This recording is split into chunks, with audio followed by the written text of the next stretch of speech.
video, we are going to look into the summary of the essay Dream Children a Reverie by Charles Lamb. Charles Lamb was born in London in 1775 and educated at Christ Hospital where he met Coleridge. He worked in East India Company after leaving a job as a clerk at the South Sea House.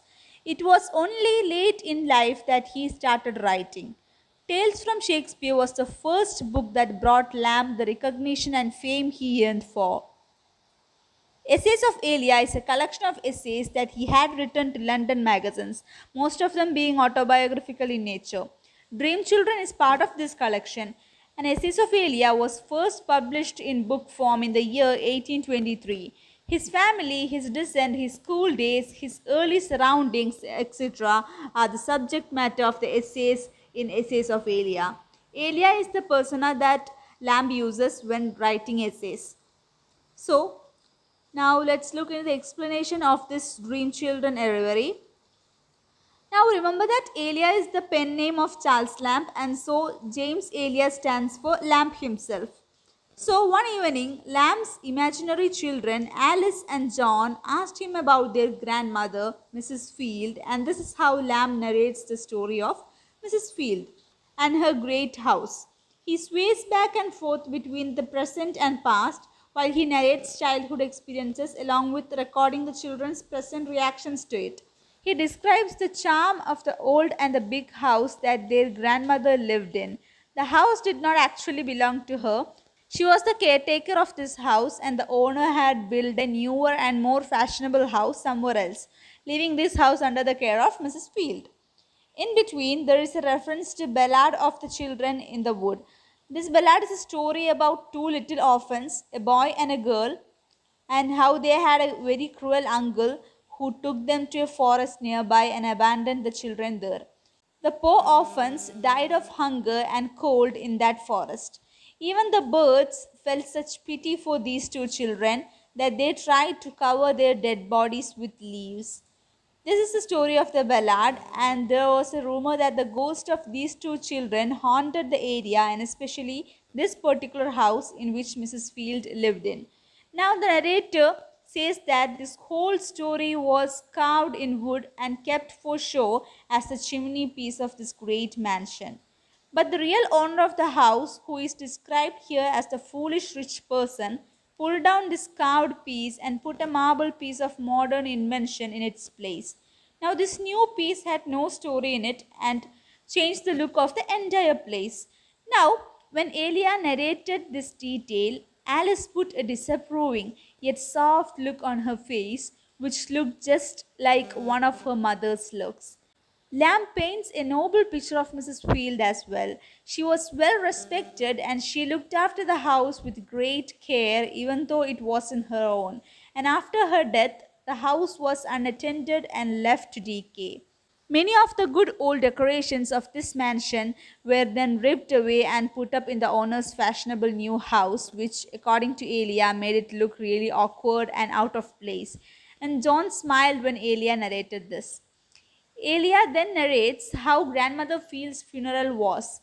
Since she was a very religious and charitable person, there was a huge crowd attending her funeral. When Elia goes on to describe Mrs. Field as a tall and graceful person who danced well, little Alice's feet played an involuntary movement. He says that even though cancer bent their great grandmother's body in pain, her attitude and spirit were untouched and remained strong.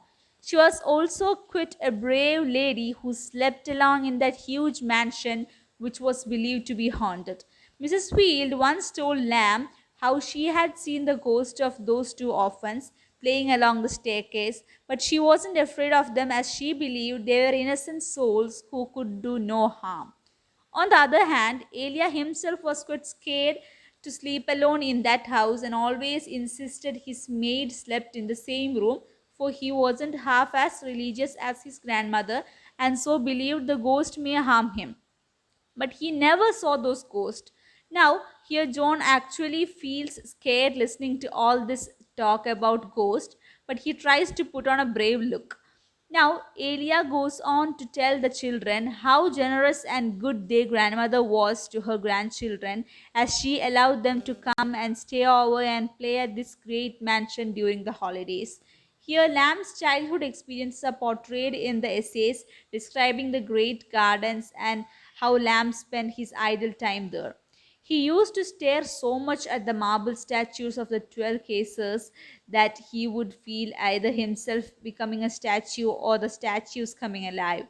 The narrator used to love roaming about the great house and the great gardens.